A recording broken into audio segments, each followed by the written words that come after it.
موضوع الدرس في قصة سيدنا موسى وعيسى عليهم السلام وما فيها من العبر والحكم، سورة الصف، تفسير ابن كثير.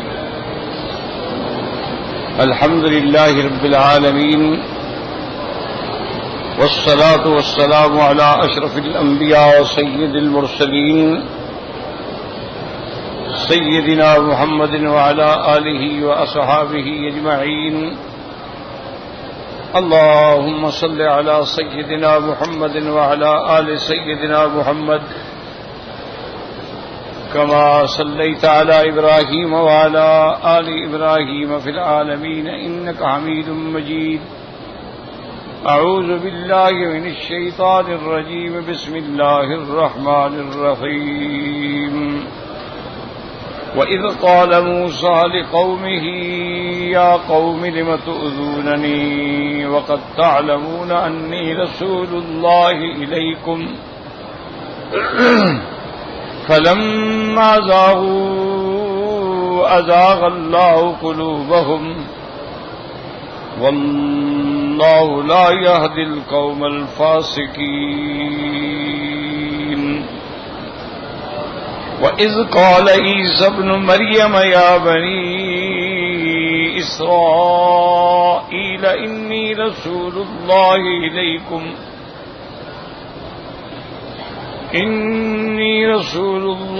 إِلَيْكُمْ مُصَدِّقًا لِمَا بَيْنَ يَدَيَّ مِنَ التَّوْرَاةِ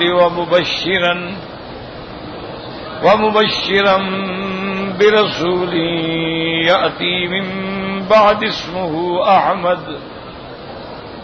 فلما جاءهم بالبينات قالوا هذا سحر مبين. اللہ تبارک و تعالی نے کلام مقدس کی ان آیات مبارکہ میں جو سورۃ الصف کی آیات ہیں، سب سے پہلے تو یہ ارشاد فرمایا تھا کہ سبح للہ ما فی السماوات وما فی الارض، پاکی بیان کرتی ہیں جو چیزیں آسمانوں اور زمینوں میں ہیں اللہ کے لیے. وَهُوَ الْعَزِيزُ، وہی ذات جو ہے غالب بھی ہے اور حکمت والی بھی ہے. اور اس کے بعد تنبیہ آئی تھی منافقین کے لیے جو دعویٰ کرتے تھے کہ جہاد کا حکم آئے، جہاد کا موقع ملے. جب موقع ملا تو الٹ گئے. اللہ نے فرمایا یا ایھا الذین آمنوا لم تقولون ما لا تفعلون، ایمان والو کیوں ایسی باتیں کہتے ہو جو نہیں کرتے ہو. کب مقتن عند اللہ، اللہ کے ہاں یہ چیز بڑی باعث غضب ہے کہ آدمی کہے پھر اس پہ عمل نہ کرے. ان اللہ یحب الذین یقاتلون فی سبیلہ صفا، اللہ تبارک و تعالی محبوب رکھتے ہیں ان لوگوں کو جو اللہ کے راستے میں جہاد کرتے ہیں صفیں بنا کے. اور ایسی صفیں کأنہم بنیان مرصوص، کہ جیسے ایک بڑی جمی ہوئی دیوار ہوتی ہے، بعض سے بعض اینٹیں جڑی ہوتی ہیں، ایسی صفیں بناتے ہیں. تو اللہ کو یہ لوگ جو ہیں بڑے محبوب ہیں. نماز میں صفیں بنائیں یا جہاد میں صفیں. اس کے بعد پھر اللہ نے ذکر فرمایا حضرت موسیٰ علیہ السلام کا اور حضرت عیسیٰ علیہ السلام. وَإِذْ قَالَ مُوسَىٰ لِقَوْمِهِ يَا قَوْمِ لِمَ تُؤْذُونَنِي، موسیٰ علیہ السلام نے جب اپنی قوم سے فرمایا کہ تم مجھے کیوں ایذا پہنچاتے. وَقَدْ تَعْلَمُونَ أَنِّي رَسُولُ اللَّهِ إِلَيْكُمْ، تم جانتے ہو کہ اللہ نے مجھے تمہاری طرف رسول بنا کے بھیجا ہے. فَلَمَّا زَاغُوا أَزَاغَ اللَّهُ قُلُوبَهُمْ، اور جب وہ حق سے پھر گئے تو اللہ نے ان کے دلوں کو بھی پھیر دیا. واللہ لا یہدی القوم الفاسقین، اور اللہ تبارک و تعالی حد سے نکلنے والوں کو ہدایت نہیں دیتے. وَإِذْ قَالَ عِيسَى ابْنُ مَرْيَمَ، کہ جب فرمایا حضرت عیسیٰ ابن مریم نے یا بنی اسرائیل، اے بنو اسرائیل، انی رسول اللہ علیکم، میں تمہارے پاس رسول بنا کے بھیجا گیا، مصدقا لما بین یدی من التورات، تصدیق کرنے والا جو مجھ سے پہلے کتاب اتری تورات، ومبشرا برسول یاتی من بعد اسمہ احمد، اور خوشخبری دینے والا ایسے پیغمبر کی جو میرے بعد ہوگا جس کا نام احمد ہوگا۔ فلما جاءہم بالبینات، جب آپ آئے ان کے پاس نشانیاں لے کر، قالوا ھذا سحر مبین، کہنے لگے یہ تو کھلا جادو ہے۔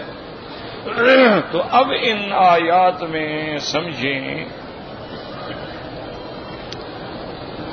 کہ ان آیات میں حضور صلی اللہ علیہ وسلم کے لیے تسلی ہے کہ میرے محبوب آپ غم نہ کریں۔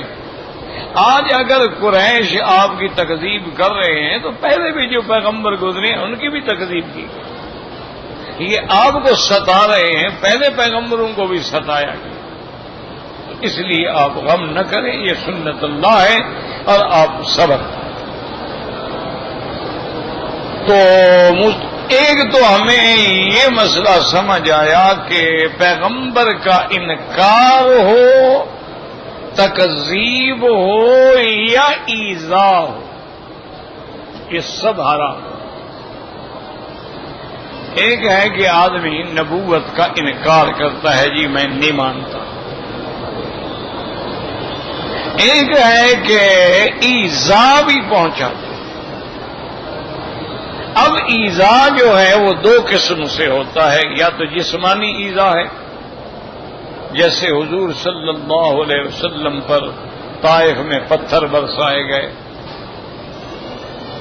حضور صلی اللہ علیہ وسلم کو جنگ احد کے موقع پہ زخمی کیا گیا، آپ کے دندان مبارک شہید ہوئے، آپ کے رخسار مبارک میں کھود لگی، حضور صلی اللہ علیہ وسلم کے راستے میں کانٹے بچھائے گئے، یہ سب ایذا۔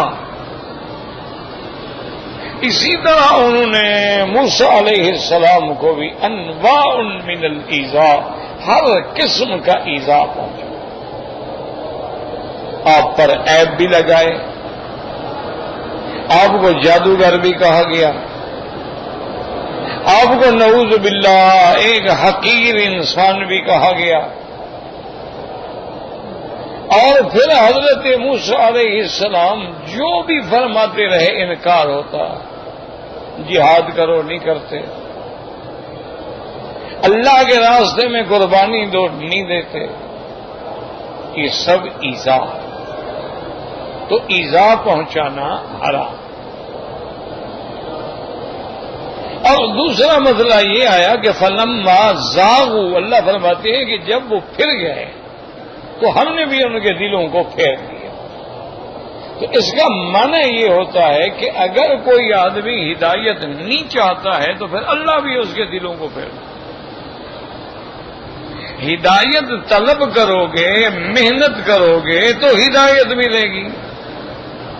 اب اگر پیغمبر ہدایت دے رہے ہیں، تورات پڑھ رہے ہیں، دعوت دے رہے ہیں، لیکن اعراض ہے، تو پھر ایسے لوگوں کے دلوں کو بھی اللہ پھیر دے۔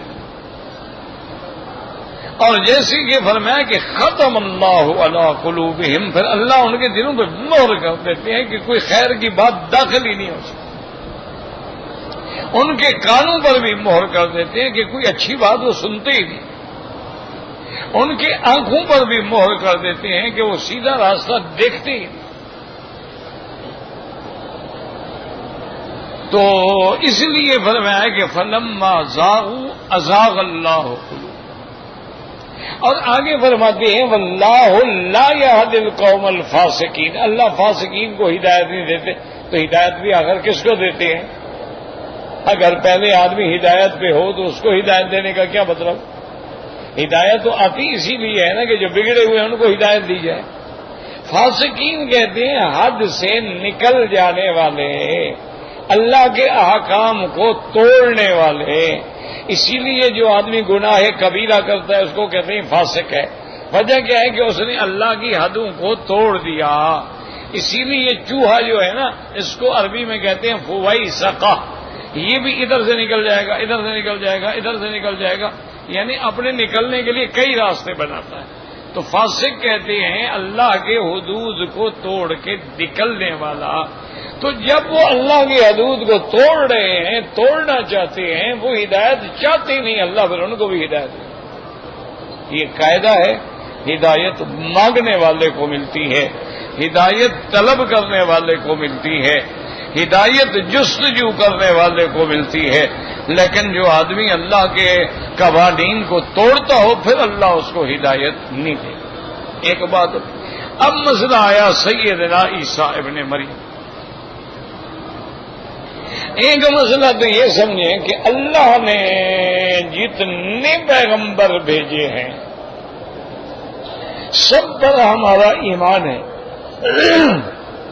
اور اللہ نے تمام پیغمبروں سے یہ عہد لیا کہ میرے مدنی پاک محمد مصطفیٰ لتؤمنن به ولتنصرنہ, یعنی آپ ان کی رسالت پر ایمان بھی لائیں اور اس کی مدد بھی کریں. مدد کا کیا معنی ہوتا ہے کہ اگر اس زمانے میں ہوں تو آپ مدد کریں, اس زمانے میں نہ ہوں تو آپ اپنی قوم کو آنے والے پیغمبر کے بارے میں بتائیں کہ ایک ایسا نبی پیدا ہوگا جس کی یہ صفات ہوں گی. تو اللہ نے تمام پیغمبروں سے یہ عہد لیا. وَإِذْ أَخَذَ اللَّهُ مِيثَاقَ النَّبِيِّينَ, تمام انبیاء سے اللہ نے عہد. اور اسی طرح یہ بات بھی یاد رکھیں کہ ہر کتاب میں میرے محبوب دو عالم صلی اللہ علیہ وسلم کے بارے میں ہر کتاب جو اللہ نے اتاری اس میں خبر موجود کہ ایک نبی آئیں گے جن کا نام احمد ہوگا صلی اللہ علیہ وسلم. تو ہر کتاب میں تھی.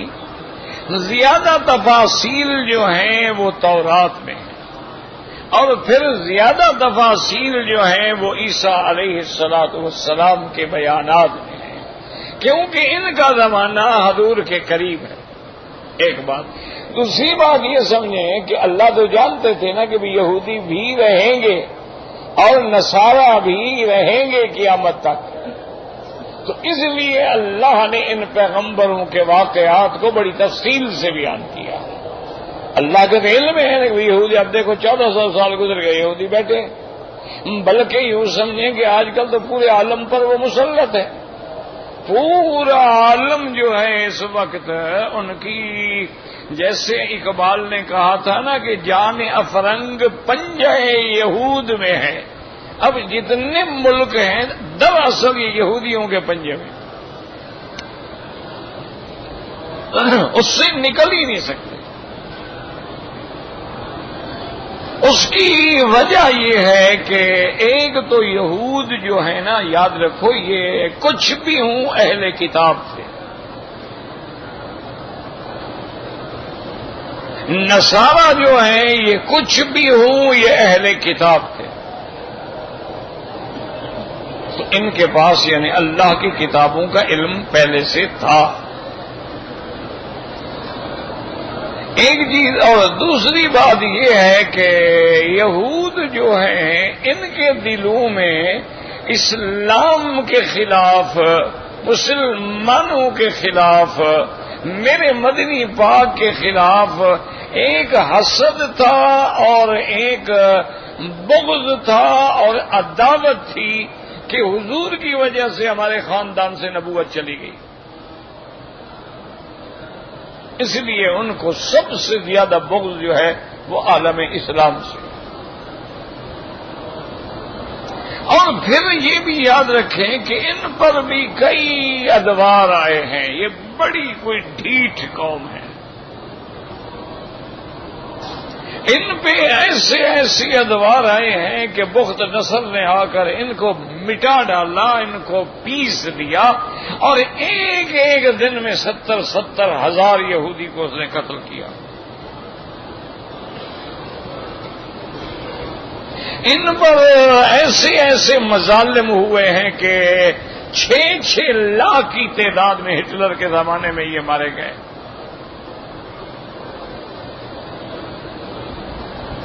پھر اللہ نے ان کو موقع دیا کہ سنبھل جائیں، پھر بگڑ گئے، پھر عذاب آ گیا.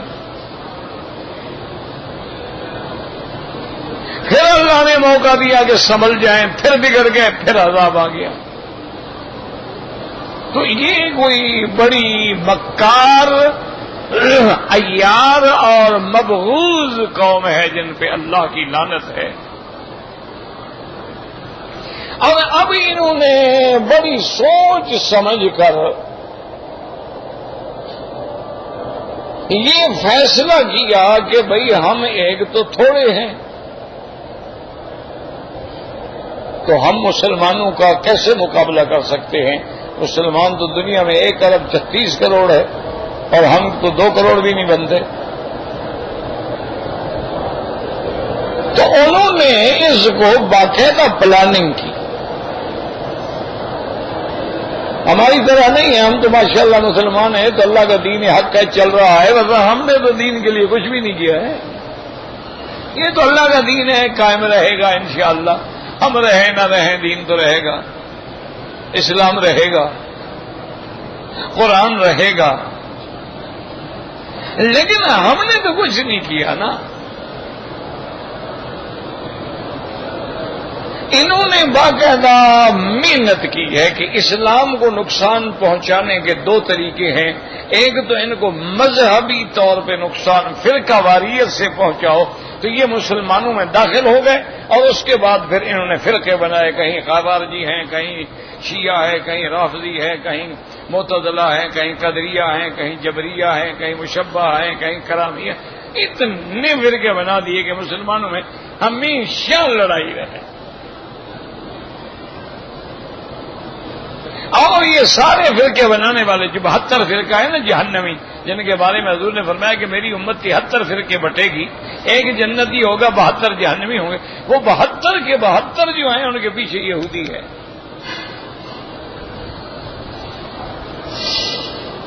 ایک انہوں نے یہ کیا. دوسرا انہوں نے یہ کیا کہ کوئی قوم جو ہے وہ تعلیم کے بغیر ترقی نہیں کر سکتی.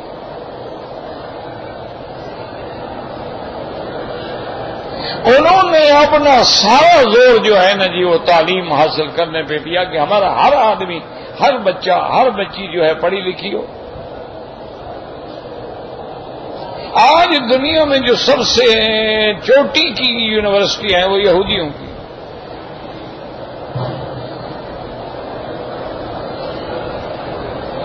دوسرا انہوں نے یہ کیا کہ دنیا میں جتنے جینیس لوگ ہیں نا، ان لوگوں کو ہر حال میں خریدو. دولت دینی پڑے، عورت دینی پڑے، عزت دینی پڑے. کیوں؟ جب تک کہ ایسے قابل، دیکھو نا جی، ایک آدمی ہوتا ہے نا، دیکھو نا محمد علی ایک آدمی تھا نا، پاکستان بنا گیا. ایک آدمی تھا اور کمزور سا، بیمار سا آدمی. کوئی لڑائی نہیں لڑی، جھگڑا نہیں لڑا، قانونی جنگ لڑی. ٹھیک ہے، کوئی مخالف ہو، کوئی موافق ہو، ہمیں تو اس سے باس نہیں ہے، ہمارا سیاست سے تو موضوع ہی نہیں. لیکن مانے یہ کہ ایک آدمی آتا ہے نا، محمد ابن قاسم ایک بندے کا نام ہے نا،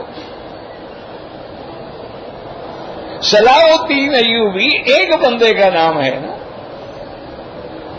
محمود غزنوی ایک بندے کا نام ہے نا، شیر میسور ایک بندے کا نام ہے نا. تو ایک بندہ اگر لائق ہو، فائق ہو تو کچھ کر جاتا ہے.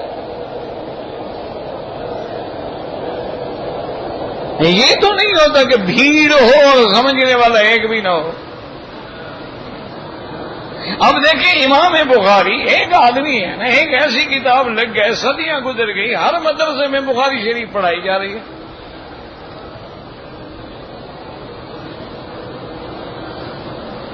مفسر ابن کثیر جو ہم پڑھ رہے ہیں یہ شافعی المسلک ہے، یعنی امام شافعی کا ماننے والا ہے، لیکن ہر مدرسے میں حنفیوں کا، حنبلیوں کا اور شافعیوں کی ابن کثیر پڑھائی جائے گی۔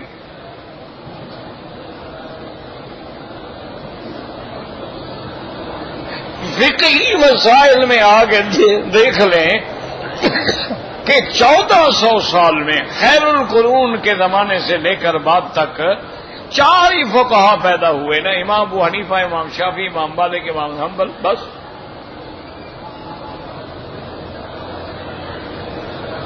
ساری دنیا کو ماشاءاللہ وہ نظام اسلام دے گئے۔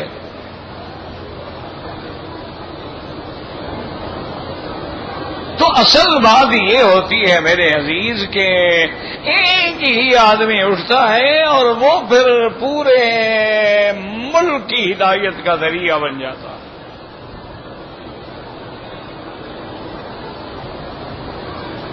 ایک آدمی، لیکن آدمی ہو نا جس کا عقل ہو، فہم ہو، ذکا ہو۔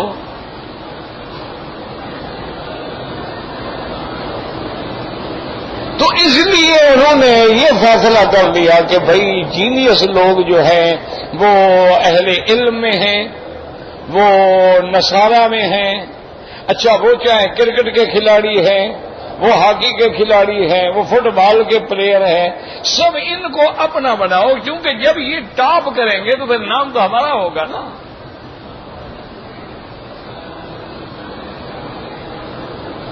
اور تیسرا جو اصل کام کیا انہوں نے کہا کہ بھائی پوری دنیا کی زندگی جو ہے نا اب وہ اقتصادیات سے، اب دیکھیں نا جی، آپ ماشاءاللہ آپ کے پاس بڑا علم ہو، آپ ماشاءاللہ قرآن حدیث کا درس دیتے ہوں، گھر میں روٹی نہ ہو تو پھر کیا کریں گے آپ بڑے عالم ہیں، گھر میں نہیں ہو کہیں جو روٹی تو لے آؤ، بچے بھوکے بیٹھے ہوئے ہیں،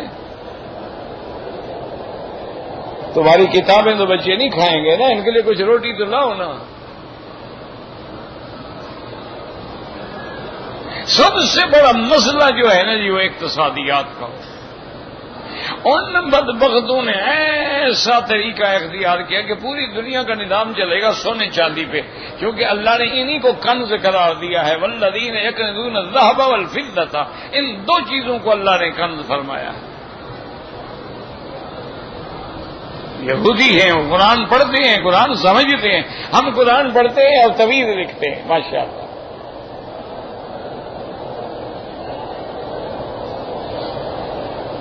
اللہ نے قرآن اتارا تھا زندوں کے لیے، ہم مردوں پہ پڑھتے ہیں، مرنے لگے پڑھو جی قرآن پڑھو جی، یاسین پڑھو جی، خیمہ لگا دو جی قبر پہ قرآن، ساری زندگی اس نے پڑھا نہیں، اب خیمہ لگا کے لوگ پڑھیں۔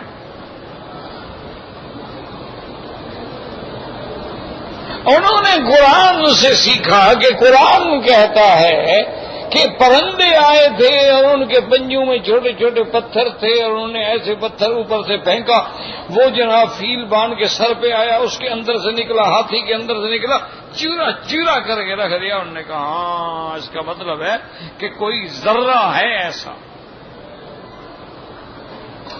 وہ ایٹم تک پہنچے۔ اب وہ کیا ہے، وہی ذرہ ہی تو ہے نا، ایک گراؤ تو 80 لاکھ آدمی ختم۔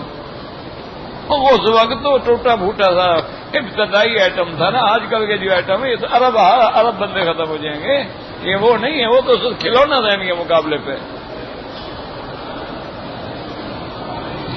انہوں نے سوچا، قرآن کو سوچا، انہوں نے کہا کہ ذرہ قابل تقسیم ہے یا قابل تقسیم نہیں؟ انہوں نے کہا قرآن کہتا ہے کہ اگر کوئی چیز یعنی ذرہ ہے اور کہیں چھپا ہوا ہے، ولا اصغر من ذالک ولا اکبر، تو مانا ہے کہ ذرہ تقسیم ہو سکتا ہے، بڑا بھی چھوٹا ہو سکتا ہے۔ انہوں نے ذرے کو تقسیم کیا، ایٹم بنا لیا۔ انہوں نے کہا قرآن پاک کہہ رہا ہے کہ یخرج منہم اللؤلؤ والمرجان، ہاں لؤلؤ مرجان کو قابو کرو۔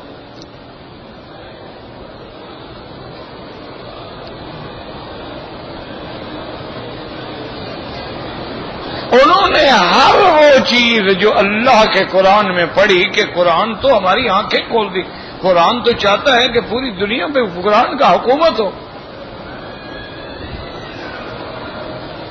قرآن اس لیے تو نہیں آیا ہے کہ تعویذ بنا کے گلے میں ڈالا جائے یا مردوں پہ صدقہ ہیلا اسقاط کیا جائے. قرآن تو پورے عالم پہ حکمرانی کے لیے آیا ہے. من لم يحكم بما انزل الله فاولئك هم الكافرون. انہوں نے کہا قرآن کہتا ہے کہ جن چیزوں پہ اللہ کا نام لیا جاتا ہے وہ حلال ہو جاتی ہیں، اور جن چیزوں پہ ذبح کے وقت اللہ کا نام نہ لیا جائے وہ حرام ہو جاتی ہیں. فَكُلُوا مِمَّا ذُكِرَ اسْمُ اللَّهِ عَلَيْهِ. قرآن کہتا ہے کہ جانور کو ذبح کیا جائے. پھر سرکار دو عالم بتاتے ہیں کہ یہ 4 رگیں ہیں اس کی، یہ کاٹی جائیں. ان کو یہ مسئلہ سمجھ آ گیا کہ قرآن جب ذبح کی تعلیم دے رہا ہے تو اس کا معنی یہ ہے کہ وہ دم مسفوح جو اس کے اندر رہتا ہے وہ بیماریوں کا اور بے حیائیوں کا سبب بنتا ہے. لہذا مجال ہے یہودی کو الٹا کر دو، ذبح شدہ جانور کے بغیر کبھی گوشت نہیں کھائے گا. مسلمان تو جا کے ہوٹلوں میں ہر الا بلا کھا جاتے ہیں نا، پتہ ہی نہیں کرتے. کوئی زیادہ پڑھا لکھا ہونے کا بس کلو بسم اللہ پڑھو کھا لو یار، بس ٹھیک انہوں نے نہیں پڑھی ہم تو پڑھے ہیں نا. لیکن یہودیوں کا کوشر الگ ہے، وہ نہیں کہیں گے کبھی بھی. اور انہوں نے وہ اللہ کے قرآن میں جو کنز تھا نا اس پہ قابو کر لیا. اب پوری دنیا کا لیور آف اکانومی جو ہے ان کے ہاتھ میں ہے. جس ملک کو چاہیں نیچے گرا دیں، جس کو چاہیں اوپر. جس کو گرانا ہوا اس کی کرنسی ختم. آپ نے 1 لاکھ ریال دینا تھا، اس وقت 3 روپے کا 1 ریال ہوتا تھا، یعنی آپ 3 لاکھ روپے دیتے تو 1 لاکھ ادا ہو جاتا. اب آپ 23 لاکھ روپے دیں گے تب 1 لاکھ ادا ہوگا. آپ نے 1 لاکھ قرضہ دیا تھا، خود بخود 23 لاکھ قرضہ ہو گیا. اچھا جب آپ کے پیسے کی ویلیو نہیں رہی، آپ کی چیزیں کون لے گا، کون خریدے گا، کون کہاں جائیں گی؟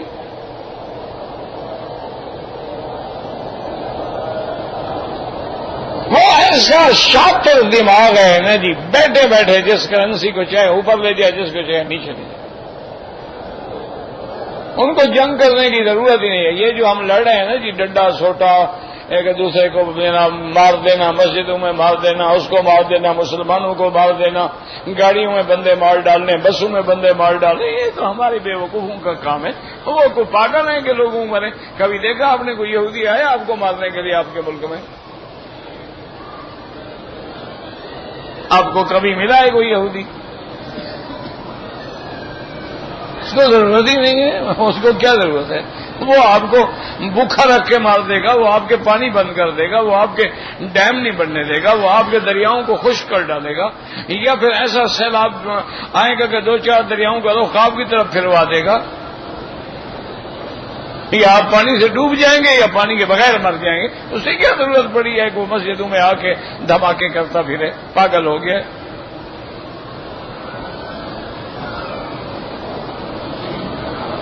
تو آپ دیتے ہیں نا جی باہر باہر. آج تک ایک یہودی مجھے دکھاؤ، ایک نصرانی مجھے دکھاؤ وہ اپنے ملک کے لیے مرے گا. ایک ہم ہیں انا للہ و انا الیہ راجعون. ایک ایسی بھیڑ ہے، ایک ایسا گروہ بن گئے ہیں، نہ جماعت ہے، نہ امت ہے، نہ ہمارا کوئی راستہ ہے، نہ ہمارا کوئی قبلہ ہے، نہ ہمارا کوئی ایمان ہے. ہر آدمی نے 1.5 انچ کی مسجد اپنی بنائی ہوئی ہے، اپنا اذانیں ہیں، اپنی جماعتیں ہیں، اور اپنے اپنے لباس ہیں، اپنے اپنے رنگ ہیں، اپنے اپنے کپڑے ہیں. ہم مسلمان ہیں ماشاءاللہ، ایک نبی کو ماننے والے ہیں. ہمارا خدا بھی ایک ہے، نبی بھی ایک ہے، کعبہ بھی ایک ہے، لبیک بھی ایک ہے، عرفات بھی ایک ہے، لیکن اندر ہم ہزاروں فرقے.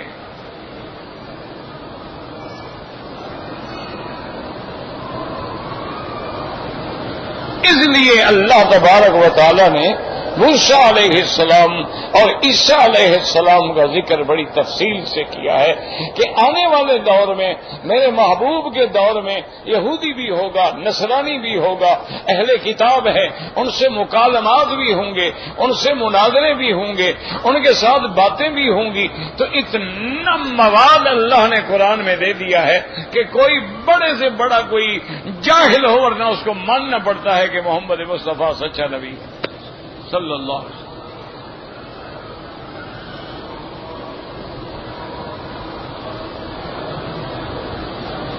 اور پھر اللہ کی حکمت دیکھیں کہ اگر عیسیٰ علیہ السلام زمین میں رہتے تو پھر تو حضور نہ آتے۔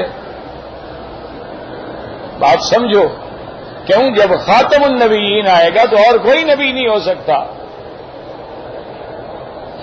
خاتم النبیین نہ ہوں تو دو نبی بھی ہو سکتے ہیں، موسیٰ علیہ السلام بھی نبی، ہارون علیہ السلام بھی نبی ہیں،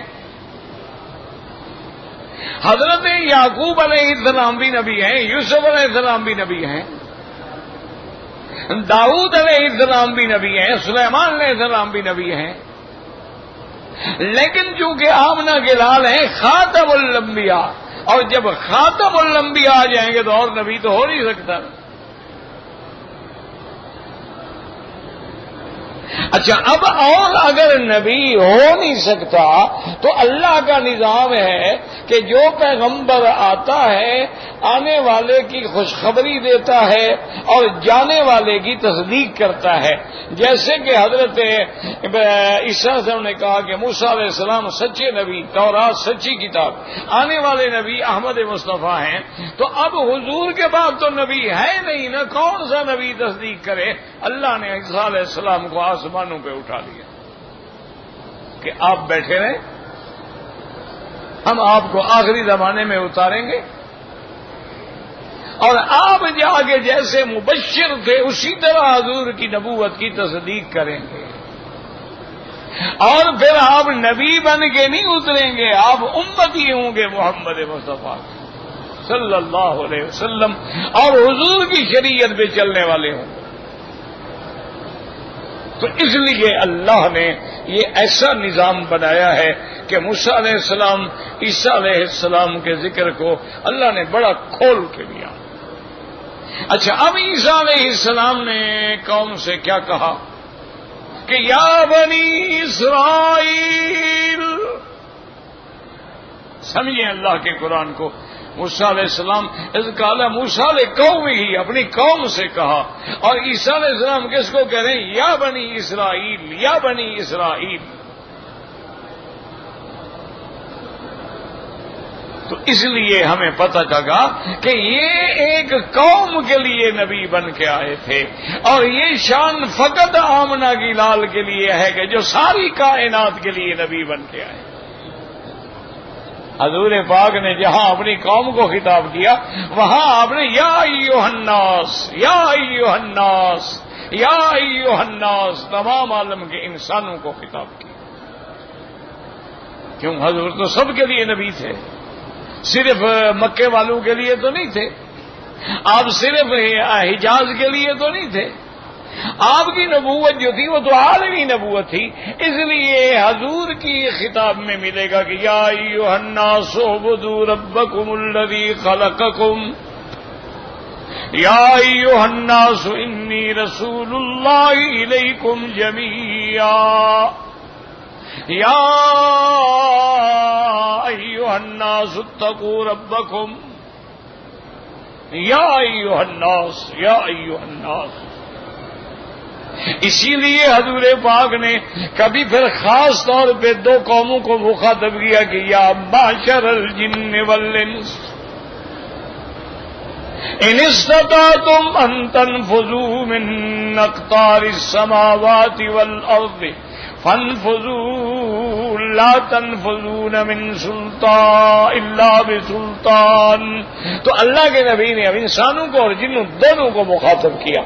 اللہ کے پیغمبر نے فرمایا لا فضل لعربی علی عجمی، کوئی عربی اجمی پہ افضل نہیں، کوئی گورا کالے پہ افضل نہیں، مگر تقوی سب کے لیے خطاب فرمایا.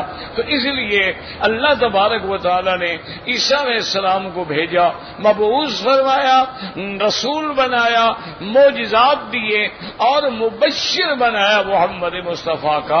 اچھا، اور آپ نے یاد رکھو جو بشارت دی اس میں نام جو لیا قرآن کہتا ہے مبشرم برسول یاتی من بعدی اسمہ احمد.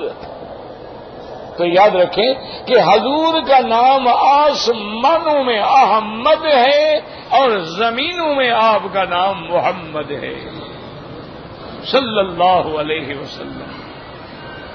آپ کا نام پیدائش سے پہلے احمد ہے اور پیدائش کے بعد محمد ہے، یاد رکھیں.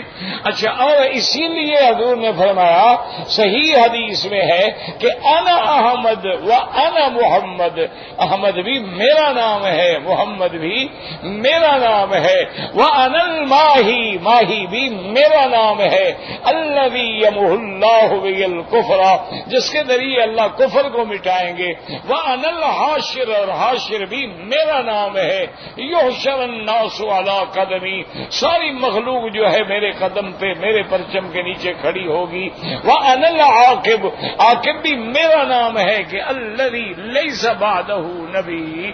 تو یہ دونوں حضور پاک کے نام ہیں. احمد یعنی سب سے زیادہ حمد کرنے والا، اور محمد سب سے زیادہ جس کی حمد و ثنا کی گئی ہو. مانا سمجھ لیں، احمد مانا اللہ کی سب سے زیادہ حمد کرنے والا. حمد کرے گا تو محمد بنے گا نا. بات سمجھیے، پہلے آپ حمد کریں گے نا، اللہ کا حمد کریں گے تو اللہ پھر آپ کو محمد بنائیں گے. تو آپ سب سے زیادہ حمد کرنے والے ہیں، اور پھر سب سے زیادہ جس کی حمد کی گئی، مدح و ثنا کی گئی، وہ بھی حضور کی ذات ہے کہ جس کی ثنا انسانوں نے، جنوں نے، فرشتوں نے فقط نہیں کی بلکہ اللہ نے خود فرمائی. تو اس لیے یہ دونوں نام جو ہیں حضور صلی اللہ علیہ وسلم کے ہیں. اور اس کے بعد عیسیٰ علیہ السلام کے بارے میں اللہ فرماتے ہیں کہ جب عیسیٰ علیہ السلام آ گئے اور بشارت بھی دے دی تو فلما جاءہم بالبینات، جب معجزات کے ساتھ آئے. اللہ نے عیسیٰ علیہ السلام کو بڑے معجزے دیے تھے، مردہ کو کہتے تو زندہ ہو جاتا تھا، اور اللہ تبارک و تعالی نے آپ کے ہاتھ میں ایسی شفا دی تھی کہ مادرزاد اندھوں کے آنکھوں پہ ہاتھ رکھتے تھے تو آنکھیں آ جاتی تھیں، اور اگر برسر کوڑ والے کو ہاتھ پھیر دیتے تھے شفا ہو جاتی تھی. یہ سارے معجزات دیے، لیکن قوم نے کہا کہ جناب ہم نہیں مانتے کہ معجزہ نہیں ہے، تو جادو ہے. یہ پرانی، یاد رکھو، پرانی مرض ہے کافروں کی. ہر پیغمبر کے معجزات کو دیکھنے کے بعد انہوں نے ایک ہی بات کہی کہ جادو ہے. وجہ کیا ہے؟ جب ان کو عجیب چیزیں نظر آئی، خوارے کی عادت نہ بس کہہ دیا جادو ہے.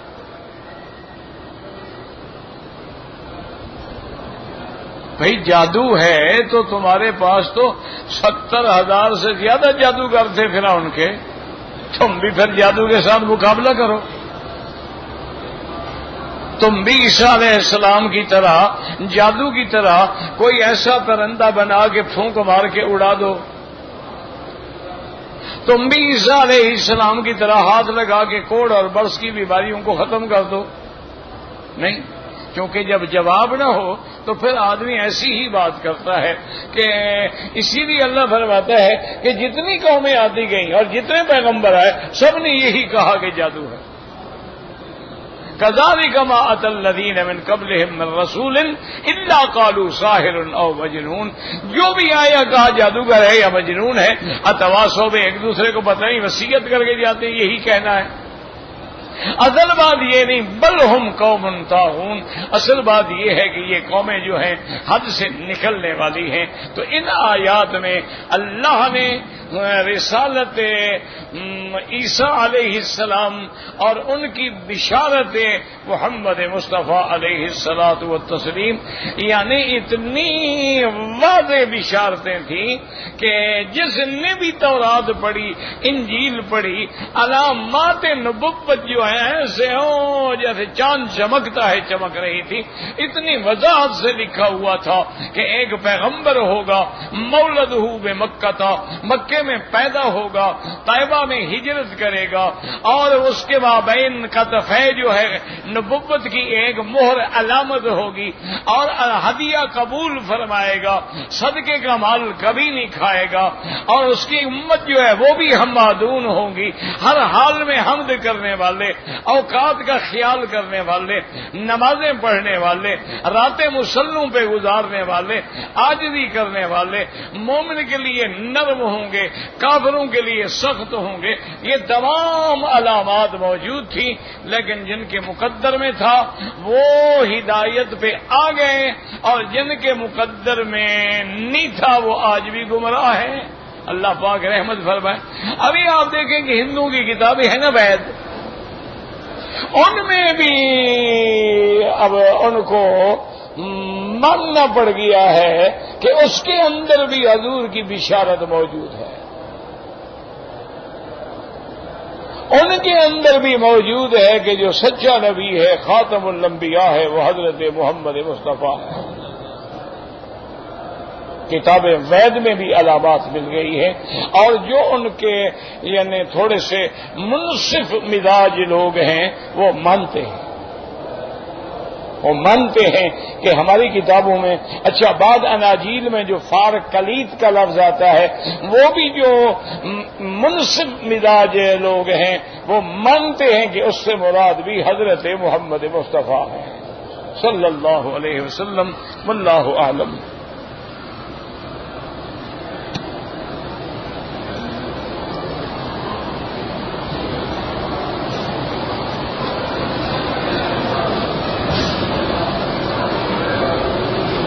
بھئی اگر دو یا تین طواف اکٹھے کر کے بعد میں دو رکعت ادا کر دی جائیں تو جائز ہے، لیکن افضل یہ ہے کہ ہر طواف کے بعد 2 رکعت پڑھیں۔ ہاں اگر کوئی طواف آپ نے عصر کے بعد کیا ہے نہ کریں، 2 کر لیں، 3 کر لیں، مغرب کے بعد نماز پڑھ لیں، لیکن اگر مکروہ اوقات نہیں ہے تو پھر افضل یہی ہوتا ہے کہ ایک طواف کریں، 2 رکعت پڑھیں، دعا مانگیں، اور پھر آگے دوسرے طواف کی ابتدا کریں۔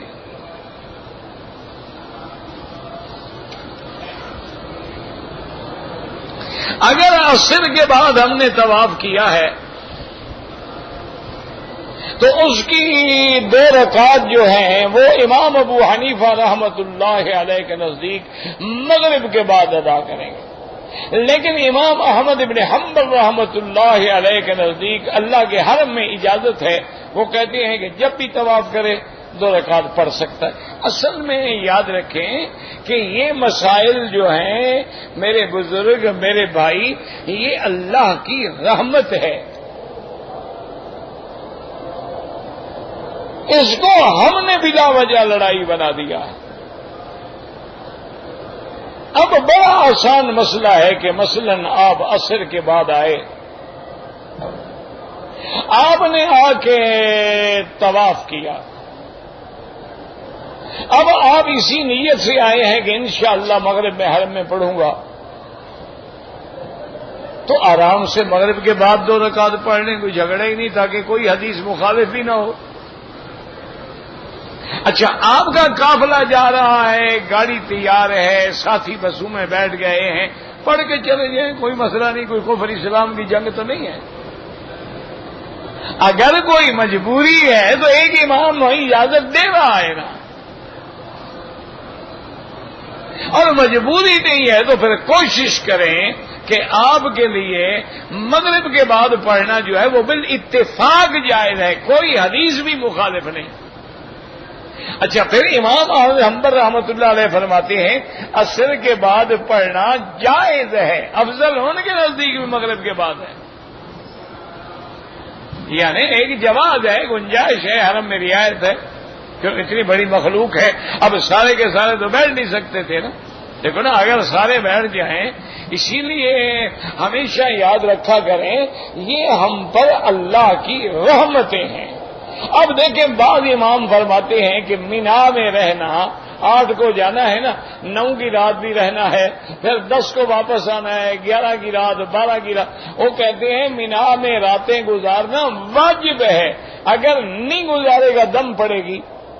اچھا، امام ابو حنیفہ فرماتے ہیں سنت ہے، ثواب تو ہے، لیکن اگر کوئی نہ گزار سکے دم نہیں پڑے گی. اب آج دیکھیے آج کل کس کو مینا میں جگہ ملتی ہے؟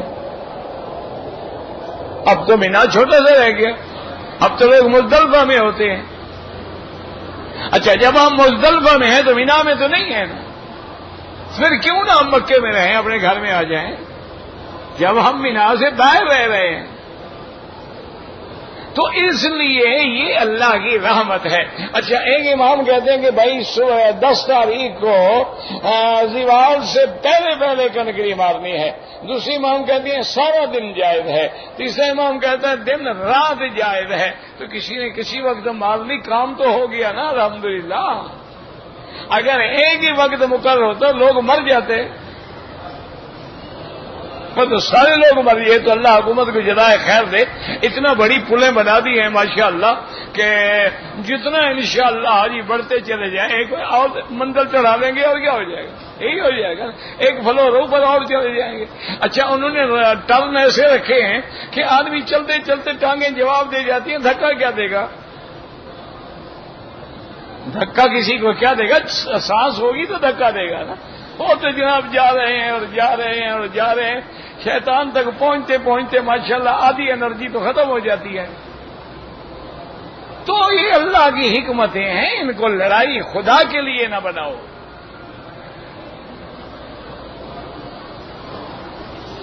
مسجد عائشہ کے تمام مسلمانوں کا عمرہ ہو سکتا، ہاں جی تمام مسلمانوں کا ہو سکتا ہے.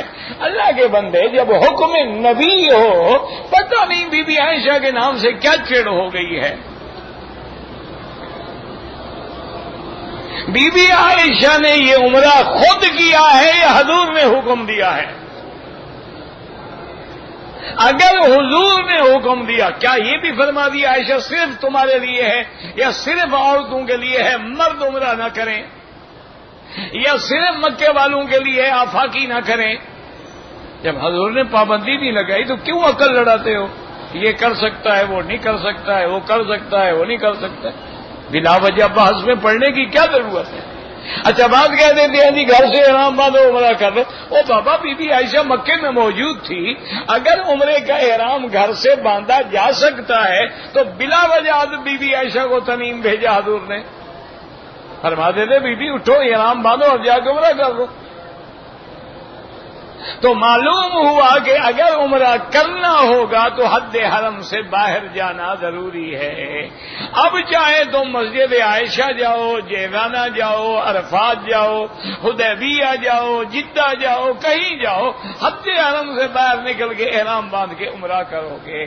جب عمرے کے لیے حضور کا حکم موجود ہے، اس میں پھر کوئی قید نہیں کہ یہ کر سکتا ہے اور یہ نہیں کر سکتا اور یہ کر سکتا ہے اور یہ نہیں کر سکتا ہے.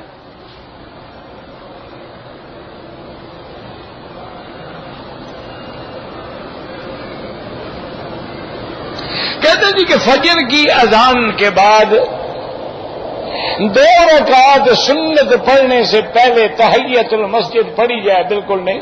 فجر کی اذان کے بعد حضور صرف 2 رکعت پڑھتے تھے اور وہ سنت الفجر ہوتی تھی.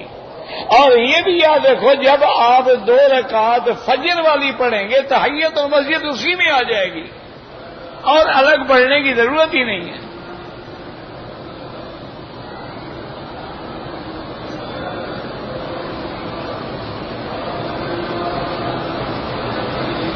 میرا 7واں چکر ابھی پورا نہیں ہوا تھا، مغرب کی نماز کھڑی ہو گئی، میں نے نماز پڑھی، جنازہ پڑھا، پھر چکر پورا کیا. ٹھیک ہے، کوئی بات نہیں.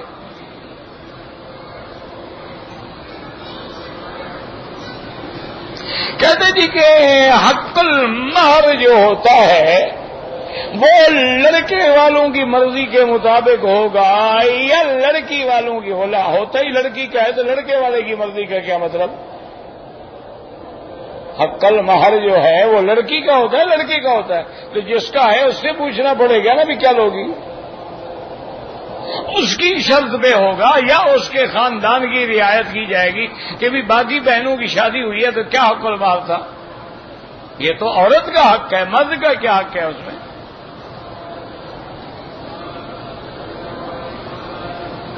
کہتے ہیں جی کہ بیوی کے لیے میک اپ کا سامان خرید سکتے ہیں، اگر وہ میک اپ تمہارے لیے کرے تو خرید سکتے ہو، اور لوگوں کے لیے کرے تو بالکل نہیں خرید سکتے ہو۔ اور موتیوں والا جو پردے آج کل برقعے بنے ہوئے ہیں، اس کے اوپر پھر اس کو اور برقع پہننا پڑے گا۔ برقع چھپانے کے لیے ہوتا ہے کہ زینت دکھانے کے لیے ہوتا ہے؟ یہ برقع تھوڑا ہے، یہ تو گاؤن ہے فیشنیبل۔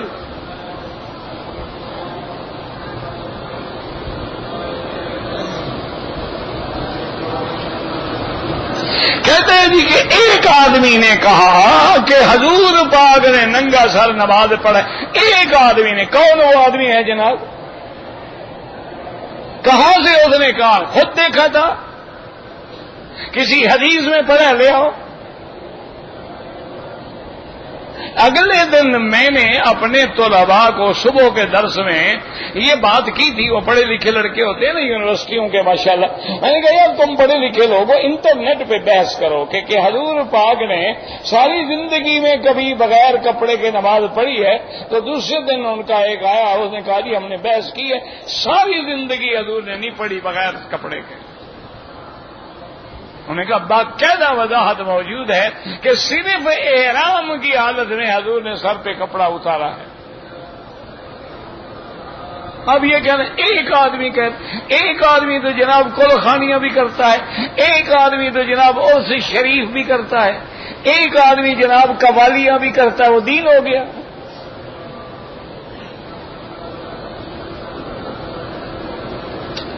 ٹوپی پہن کر نماز پڑھنے، حضور پہلے ٹوپی پہنتے تھے، شریف آدمی، خدا کا خوف کرو۔ ٹوپی کے اوپر پگڑی ہوتی تھی تو ٹوپی تو خود بخود ثابت ہو گئی۔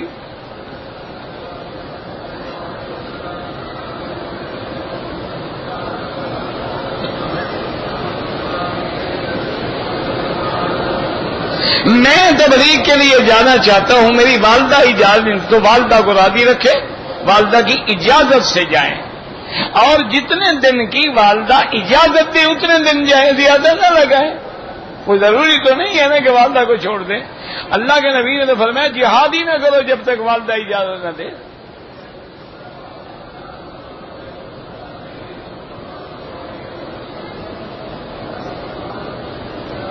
کہتے ہیں کہ پاکستان میں رہتے ہوئے میں اپنے جو رشتہ دار ہیں ان سے پردہ نہیں کر سکتا۔ پردہ کرنا ہوگا جناب، کیوں نہیں پردہ کر سکتے؟ یہ کیا بات ہے؟ جھگڑا ہو جائے تو 6 سال بات نہیں کرتے ہو، اللہ کا نبی کا ہے پردہ کرو تو نہیں کر سکتے ہو۔ عجیب قوم ہے نا جی، بھائیوں کا جھگڑا ہو جائے، سگے بھائی، ایک ماں باپ کی اولاد 6 سال نہیں بولتے، گھر میں دیواریں کھینچ دیتے ہیں کہ نکلتے جاتے بھی نظر نہ پڑے ہماری، لیکن حضور نے فرمایا پردہ کرو تو نہیں ہو سکتا۔ کیوں نہیں ہو سکتا ہے؟ بالکل ہو سکتا ہے، ہاں جس گھر کے مرد بغیرت ہوں وہاں پردہ نہیں ہو سکتا۔ پردہ غیرت والے لوگوں کے لیے ہے نا۔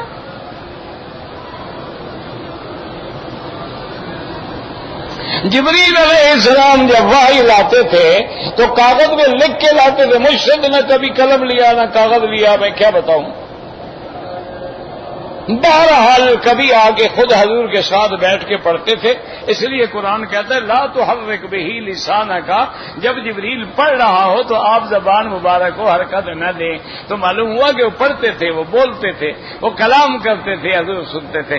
اور پہلی دفعہ جب وحی آئی ہے اس کے بارے میں محدثین کہتے ہیں کہ وہ لکھی ہوئی تھی، اس لیے آپ نے جبریل نے کہا کہ یہ دیکھیں اور اقرا پڑھیں، ورنہ حضور عربی تھے، اگر جبریل آگے پڑھتا جاتا ہے اقرا بسم ربک الذی خلق تو حضور کے لیے پڑھنا کیا مشکل تھا، لیکن چونکہ حضور پڑھے ہوئے نہیں تھے نا، لکھا ہوا نہیں پڑھ سکتے، اس لیے فرمایا کہ ما انا بقارئ، میں پڑھا ہوا نہیں ہوں۔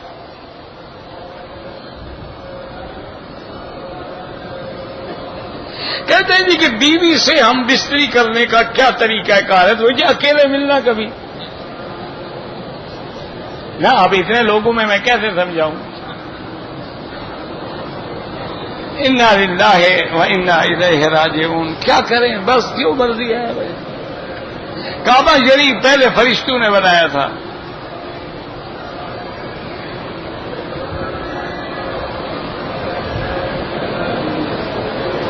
اگر عورتوں نے طواف کیا ہے عمرے کا، پھر ہوٹل میں چلی گئیں، رات ہوٹل میں گزاری، غسل کیا، کپڑے پہنے، پھر صفا مروا دوڑی، اگر انہوں نے غسل فرمایا شیمپو سے، خوشبو والے صابن سے، تو ایک ایک بکری دم پڑ گئی. اور غسل کیا ایسے سادے پانی سے بھی گرمی جو ہے رفع ہو جائے، پھر کوئی دم نہیں. کپڑے بدلنے سے بھی کوئی فرق نہیں پڑتا. عورت کا احرام تو ہوتا ہی وہی ہے جو کپڑے پہن لے.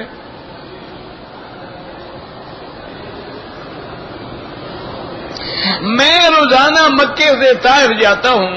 طائف میں ظہر کی نماز کے ساتھ عصر کی نماز بلا کر پڑھنا جائز ہے. امام ابو حنیفہ فرماتے ہیں جائز نہیں ہے، اپنے اپنے وقت میں پڑھیں. بعض ائمہ جو ہیں حنابلہ شوافی، ان کے نزدیک بھی سفر میں جائز ہے. تو اگر آپ جاتے ہیں پھر نماز کے وقت میں واپس آ جاتے ہیں، پھر جان چھڑانے کی کیا ضرورت ہے؟ اپنے اپنے وقت میں پڑھو. اور اگر سفر کی مجبوری ہے پڑھ لو.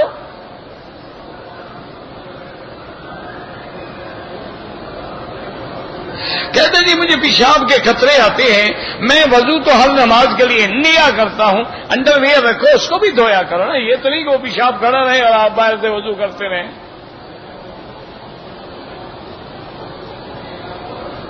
12 دن مدینے میں نماز قصر ہوگی.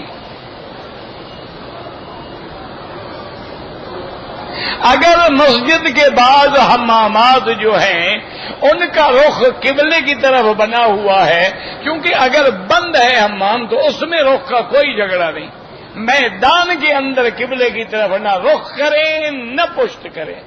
اگر ایک چیز بنی ہوئی ہے، کمرہ بند ہے، کوئی فرق نہیں پڑتا. لیکن بہتر یہ ہوتا ہے کہ نہ بنائے جائیں. اب بھی اگر اس میں آپ تبدیلی کر سکتے ہیں تو کوئی مشکل نہیں ہے. نیچے ایک کرسی توڑ کے بدلنی ہے نا، اور کیا ہو جانا ہے. مرحومین کے لیے عمرہ کریں، بالکل کریں. بعض علماء مدرسے پہ قبضہ کرنے کے لیے غنڈہ لوگوں کی مدد لیتے ہیں. بہرحال ناجائز قبضہ تو حرام ہے. ناجائز زمین پہ قبضہ کرنا بالکل حرام ہے. مسجد بنانا بھی حرام ہے، مدرسہ بنانا بھی حرام ہے. ہاں اگر کوئی مسجد مدرسے پہ قبضہ کر لے، اس کو چھڑانے کے لیے وہ استعمال کریں تو الگ بات ہے.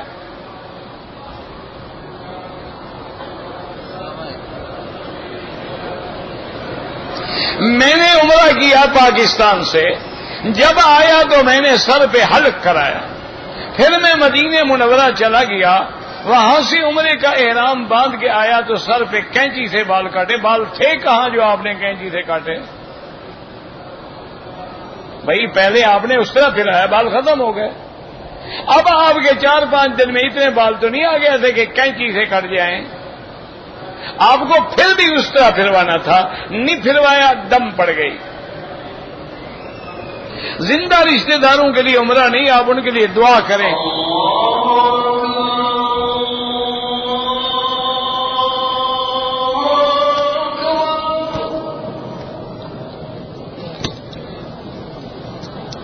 اللہ